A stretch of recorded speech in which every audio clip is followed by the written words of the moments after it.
से इनको हरवा सकते हैं, पार्लियामान के मैदान में इनको हरवा सकते हैं, हम अपना एहतजाज और इस स्ट्रैटेजी को मिला के इनको हरवा सकते हैं। जो अपोजिशन की जमातें कंफ्यूज्ड है, जिनको पता नहीं है कि उनका सियासत क्या है, उनका अपोजिशन का स्ट्रैटेजी क्या है, उनको पता नहीं है कि क्या वो खान साहब को 5 साल देखना चाहते हैं या उनको हटाना चाहते हैं, उनको पता नहीं है कि क्या वो इलेक्शन में हिस्सा लेना चाहते हैं या बॉयकॉट करना चाहते हैं और इस्तीफा देने चाहते हैं। क्या कराची के अवाम इस नारा को मानेंगे कि मुझे वोट दो ताकि मैं इस्तीफा दे सकता हूं?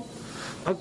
कोई सर ना कोई पैर उनका सियासत का, उनका सियासी स्ट्रैटेजी का, और उसका नुकसान पूरा का पूरा पाकिस्तानी कौम को, कमजोर अपोजिशन का नुकसान, ये कंफ्यूजन जो नून लीग में रहता है,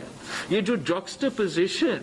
और ऑक्सीमोरन का जो स्किज़ोफ्रेनिक स्टांसेस वो लेते हैं, एक दिन ये 5 साल खत्म करेगा, दूसरा दिन वो एक दिन और नहीं रहेगा, इस तरीके से सियासत तो नहीं चल सकता है। हम समझते हैं कि बहुत जरूरी है कि सारे सियासी जमातें, खास तौर पे वो जो अपोजिशन में हैं, वो अपोजिशन का जिम्मेदारी होता है हुकूमत का मुखालफत करना, हुकूमत को बेनकाब करना, और इंशाअल्लाह ताला वही हमारा फोकस रहेगा, वही हमारा जोर रहेगा। इस इलेक्शन में अगर नून लीग जीत जाता तो मैं खुद शहबाज शरीफ साहब को फोन करके मुबारकबाद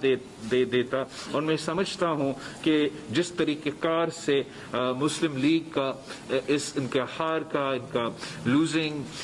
स्पिरिट का जिस तरीके से they have reacted to this loss, it's highly unfortunate, highly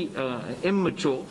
and इसका नुकसान तो उनका ही होगा, किसी और का नहीं होगा। YouTube पर Googly TV देखने के लिए youtube.com की सर्च बार में Googly TV टाइप करें। Googly TV के पेज पर सुर्ख रंग के सब्सक्रिप्शन वाले बटन पर क्लिक करना ना भूलिए। YouTube पर अपलोड होने वाली वीडियो से बाखबर रहने के लिए बेल आइकॉन पर क्लिक कीजिए। आपको हर नई आने वाली वीडियो के बारे में नोटिफिकेशन मौसूल हो जाएगा।